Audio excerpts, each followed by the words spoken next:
C లాంగ్వేజ్లో union concept ఏంటనేది చూద్దాం.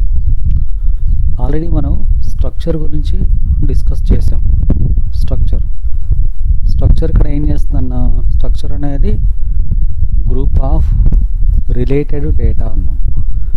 రిలేటెడ్ డేటా, ఏదైనా ఒక గ్రూప్ ఆఫ్ రిలేటెడ్ డేటాని స్టోర్ చేసుకోవడం కోసం స్ట్రక్చర్ ఉపయోగిస్తామని చెప్పేసి చెప్పుకున్నాం. ఓకే, అంటే గ్రూప్ ఆఫ్ రిలేటెడ్ డేటా అంటే ఒక స్టూడెంట్ ఇన్ఫర్మేషన్ కావచ్చు, ఒక ఎంప్లాయీ ఇన్ఫర్మేషన్ కావచ్చు, ఒక కస్టమర్ ఇన్ఫర్మేషన్ కావచ్చు, ఏదైనా ఒక ప్రోడక్ట్ ఇన్ఫర్మేషన్. ఇలా ఇదంతా ఒక గ్రూప్ ఆఫ్ డేటా కాబట్టి ఈ గ్రూప్ ఆఫ్ డేటాని డిఫైన్ చేయడం కోసం స్ట్రక్చర్ అనేది ఉపయోగిస్తాము. Structure is a heterogeneous storage అని చెప్పేసి చెప్తున్నాం. ఓకే, సో ఇలా స్ట్రక్చర్ లాగానే యూనియన్ అనేది కూడా ఉంటుంది.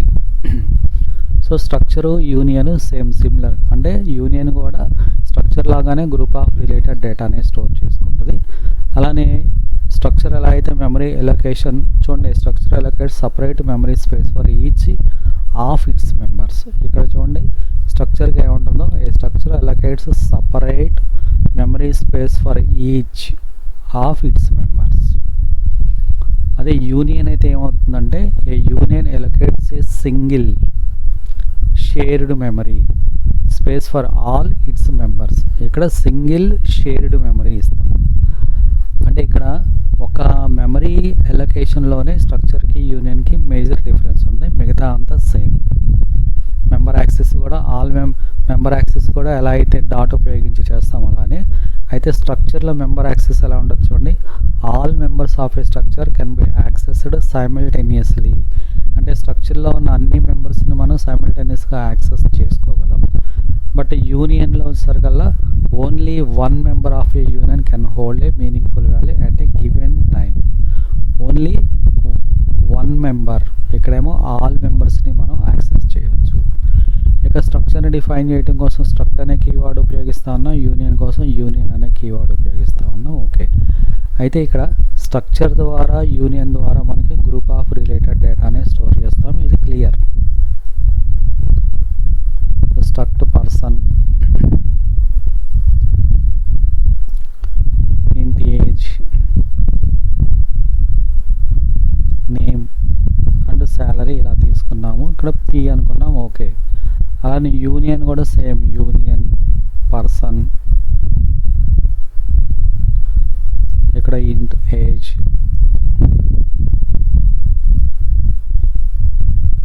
క్యారెక్టర్ నేమ్ అండ్ ఇంటి శాలరీ ఇలా తీసుకున్నాం. ఇది ఓకే. మరి ఏంటి స్ట్రక్చర్కి యూనియన్కి తేడా ఏంటి, రెండో ఒకటే అన్నప్పుడు అంటే, ఇక్కడ స్ట్రక్చర్ ఏం చేస్తుందంటే ప్రతి మెంబర్కి, స్ట్రక్చర్లో ఉన్న ప్రతి మెంబర్కి ఇండివిజువల్ స్పేస్ అనేది ఇస్తుంది. ఏంటి ఇండివిజువల్ స్పేస్ అంటే, ఇప్పుడు ఏజ్ ఉంది, ఏజ్కి సపరేట్గా 4 bytes స్పేసు, తర్వాత నేమ్ ఉంది, నేమ్కి సపరేట్గా 20 bytes స్పేసు, శాలరీకి సపరేట్గా 4 bytes స్పేస్ అనేది ఇస్తుంది స్ట్రక్చర్. బట్ యూనియన్ ఏం చేస్తుందంటే ఈ మెంబర్స్ అన్నిటిలో హైయెస్ట్ స్పేస్ ఆక్యుపై చేసే వేరియబుల్ ఏదైతే ఉందో అది తీసుకుంటుంది ఫస్ట్. సో నేమ్, ఈ నేమ్ అనే దానికి మాత్రమే మెమరీలో స్పేస్ 20 bytes స్పేస్ ఇస్తుంది. మరి మిగతా వాటి పరిస్థితి ఏంటంటే వాటిని కూడా అందులోనే పెట్టుకుంటుంది.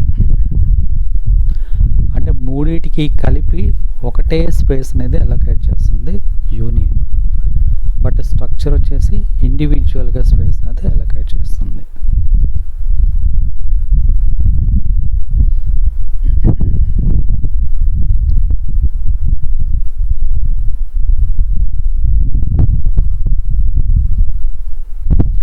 స్ట్రక్చర్కి చూద్దాం.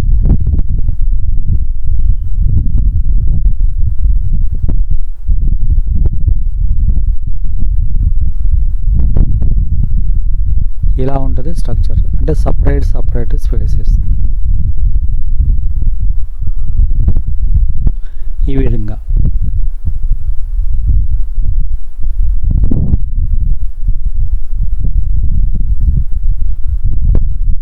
స్ట్రక్చర్ పర్సన్ అనుకున్నాం. అంటే ఇప్పుడు పర్సన్ అనే స్ట్రక్చర్ ఇది. ఈ పర్సన్ అనే స్ట్రక్చర్లో వచ్చేసి మనకి ఇదేమో ఏజ్, ఇది వచ్చేసి నేమ్, ఇది వచ్చేసి శాలరీ. ఇప్పుడు దీనికి వచ్చేసి ఏమో 4 bytes ఆఫ్ స్పేస్, దీనికి వచ్చేసి 20 bytes ఆఫ్ స్పేస్, దీనికి వచ్చేసి ఆల్సో 4 bytes ఆఫ్ స్పేస్ ఇస్తుంది. అంటే దీని టోటల్ ఎంత అంటే అప్పుడు టోటల్ మెమరీ ఎలొకేషన్ ఎంత అంటే ఇది 20/8 bytes ఆఫ్ స్పేస్ అని తీసుకుంటుంది. ఇలా తీసుకుంటుంది స్ట్రక్చర్. అదే యూనియన్ దగ్గరకు వచ్చేసరికి ఈ విధంగా ఉంటుంది యూనియన్.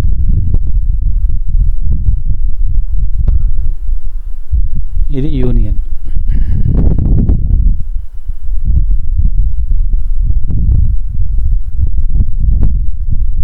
Union person.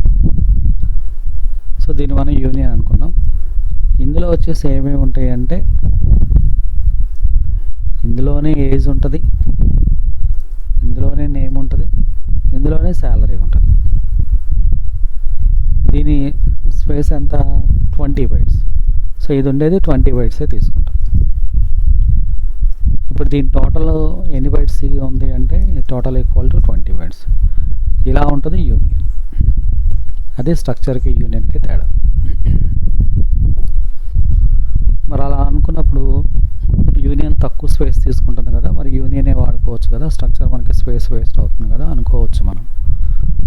ఎస్ కరెక్టే, కానీ ఒక డిఫరెన్స్ ఉంది. ఏంటంటే ఇప్పుడు సపోజ్ ఇక్కడ స్ట్రక్చర్ ఉంది, ఇక్కడ ఈ స్ట్రక్చర్లో ఈ పర్సన్ అనే స్ట్రక్చర్లో మనం ఇండివిజువల్ మెంబర్ని మనం కాల్ చేయొచ్చు. అంటే ఇండివిజువల్ మెంబర్ అంటే ఇప్పుడు ఏజ్ని కాల్ చేయొచ్చు, నేమ్ని కాల్ చేయొచ్చు, శాలరీని కాల్ చేయొచ్చు.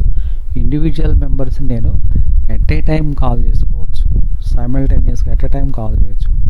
అంటే ఇప్పుడు ఏంటి, సపోజ్ ఇక్కడ ప్రింట్ఎఫ్లో పర్సన్ డాట్ ఏజ్ని క్యాలిక్యులేట్ చేస్తాను, కాల్ చేసుకుంటాను. తర్వాత మళ్ళీ ప్రింట్ఎఫ్లో పర్సన్ డాట్ నేమ్ని కాల్ చేసుకుంటాను. ప్రింట్ఎఫ్లో పర్సన్ డాట్ శాలరీని కాల్ చేయగలను స్ట్రక్చర్లో. బట్ యూనియన్లో అది కుదరదు. ఏదో ఒక మెంబర్ని మాత్రమే మనం ఎట్ ఏ టైం కాల్ చేయగలం. ఒక ఐటెంని మాత్రం యాక్సెస్ చేయగలం. ఇప్పుడు ఏజ్ని మనం కాల్ చేసాం అనుకోండి, సో పర్సన్ డాట్ ఏజ్ అంతే, మిగతా మనకి యాక్సెస్ కావు. అంటే ఎట్ ఏ టైము సింగిల్ మెంబర్ని మాత్రమే కాల్ చేయగలం యూనియన్లో. అది యూనియన్లో ఉన్న డ్రాబ్యాక్. మరి ఏంటి ఉపయోగం ఏంటి యూనియన్ అంటే, యూనియన్స్ మనకి మెమరీ సేవింగ్కి ఉపయోగపడుతుంది. ఎప్పుడు మెమరీ సేవింగ్కి మన స్ట్రక్చర్లో డిఫైన్ చేసాం, కానీ మనం అన్ని మెంబర్స్ని కాల్ చేయట్లా. ఏదో పర్టికులర్గా ఒక సెలెక్టెడ్ మెంబర్ని మనం కాల్ చేసుకుంటే ఒకసారి ఒకటి అలా కాల్ చేసుకుంటున్నాం. అలాంటప్పుడు మనం స్ట్రక్చర్కి వెళ్ళకుండా యూనియన్కి వెళ్ళిపోవచ్చు. యూనియన్కి వెళ్తే మనకి బెనిఫిట్ ఏంటంటే పర్టికులర్గా ఏ మెంబర్ అయితే కావాలో ఆ ఒక్క మెంబర్నే మనం కాల్ చేసుకోవచ్చు. దానివల్ల మనకి స్పేస్ కలిసి వస్తుంది. మెమరీలో మనకి స్పేస్ వేస్టేజ్ అనేది అవ్వదు యూనియన్ వల్ల. స్ట్రక్చర్ వల్ల ఏమవుతుందంటే మనకి స్పేస్ వేస్టేజ్ అని కాదు, కానీ మల్టిపుల్ పర్సన్స్ని మనం సైమల్టేనియస్గా యాక్సెస్ చేయాలన్నప్పుడు స్ట్రక్చర్కి వెళ్తాం. లేదు ఇండివిజువల్గా సింగిల్ పర్సన్స్ని మనం కాల్ చేస్తున్నాం అనుకుంటే కనుక యూనియన్కి వెళ్ళిపోతాం. సో అది డిఫరెన్స్. బట్ రెండు ఒకటే, అంటే డిఫైన్ చేయటము కాల్ చేయటం అంతా రెండు ఒకటే. బట్ ఒక స్టోరేజ్ ఒకటే తేడా. స్టోరేజ్ అండ్ వాటిని మనం యాక్సెస్ చేయటం ఒకటి, ఈ రెండే డిఫరెన్స్ అనమాట. అది యూనియన్కి స్ట్రక్చర్కి ఉన్న మేజర్ డిఫరెన్స్ అది. సో దీని మీద ఒక ప్రోగ్రామ్ చూద్దాము.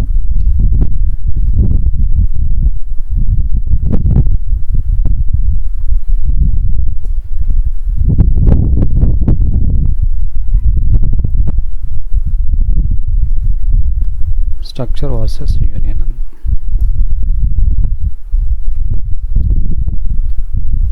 స్ట్రక్చర్కి యూనియన్కి డిఫరెన్స్ కోసం.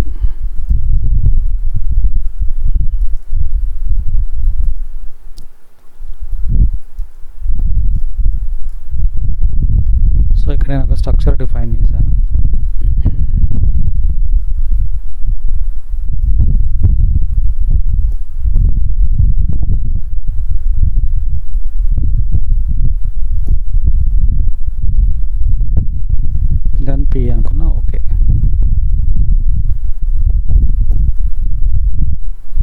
పర్సన్ 1 అందాం, ఎందుకంటే ఆల్రెడీ పైన పర్సన్ తీసుకున్నాం కాబట్టి.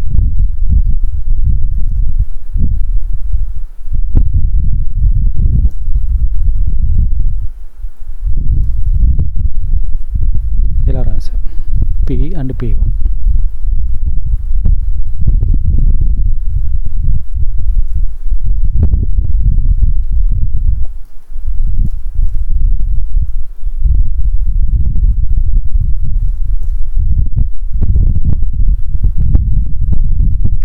సైజ్ ఆఫ్ స్ట్రక్చర్ అని చెప్పేసి స్ట్రక్చర్ సైజు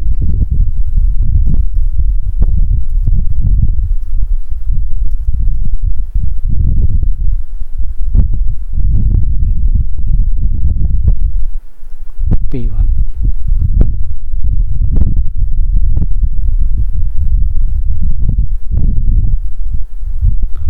ఇలా డిఫైన్ చేసాం.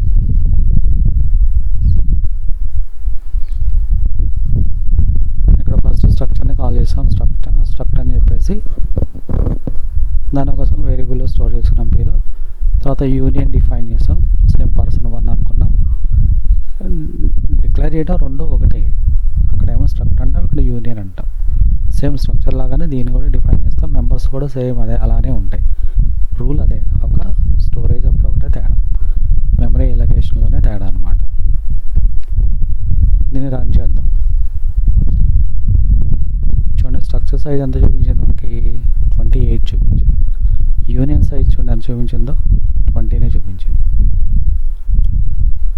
స్ట్రక్చర్ ఏమో 28 అంది, యూనియన్ 20 అంది.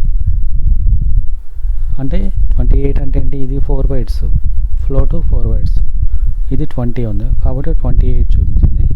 ఇక్కడ వచ్చేసి చూడండి యూనియన్ మనకి ఎలా చూపించిందో, ఓన్లీ లార్జెస్ట్ సైజే చూపిస్తుంది అనమాట. వీటిని కన్సిడర్ చేయదు అంటే ఏం లేదు, వాటిని కూడా అందులోనే పెట్టుకుంటుంది అనమాట. వాటిని కూడా తీసుకెళ్ళి ఈ లార్జెస్ట్ స్పేస్ ఏదైతుందో ఆ మూడింటిని అందులోనే పెట్టు.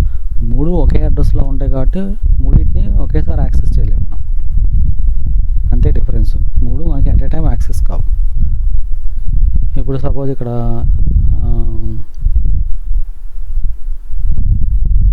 పర్సన్కి నేను ఇక్కడ రాసేస్తాను డైరెక్ట్గా ఈక్వల్ టు అని పెట్టేసి ఏజ్ 20, సాలరీ 15,000.55 అని ఇచ్చాను.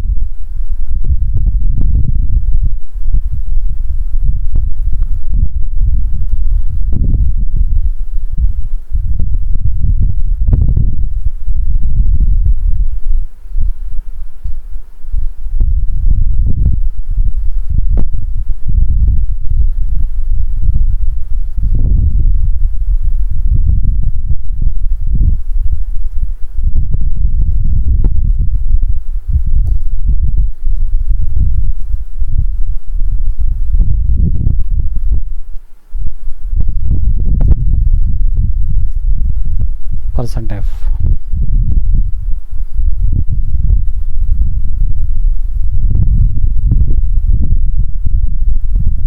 salary.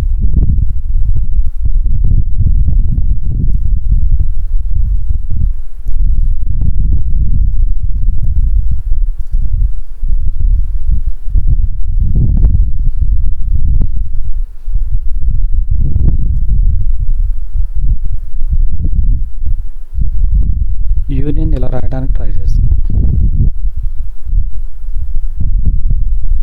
చూడండి ఇక్కడ మనకి సైజ్ ఆఫ్ స్ట్రక్చర్ ఇది okay, structure data 20 Kiran value, union data చూడండి 31 వచ్చింది, మిగతా రాలేదు, ఓన్లీ 30 వరకే చూపించింది. అంటే ఏంటి, మనకి ఇక్కడ అట్ ఏ టైము ఏదో ఒకటే చూడగలం. 30 అంటే ఏజ్ ఉంది కాబట్టి ఆ ఏజ్ 30 చూపించింది. బట్ స్ట్రక్చర్ వచ్చేసి ఏంటి, ఇక్కడ 3 వచ్చింది మనకి, నేమ్ చూపించింది. ఇంతకైతే ఇది కామెంట్ చేద్దాం, అంటే ఒకవేళ ఇది కనపడతలేదు అనుకుంటే ఇలా కామెంట్ చేద్దాం. ఇప్పుడు చూడండి స్ట్రక్చర్ డేటా ఏజ్ 20, నేము శాలరీ. యూనియన్ డేటా వచ్చేసి ఓన్లీ ఏజే చూపించింది, నేము శాలరీ చూపించలేదు. ఎందుకంటే మనం 3 ఒకేసారి యాక్సెస్ చేయలేం.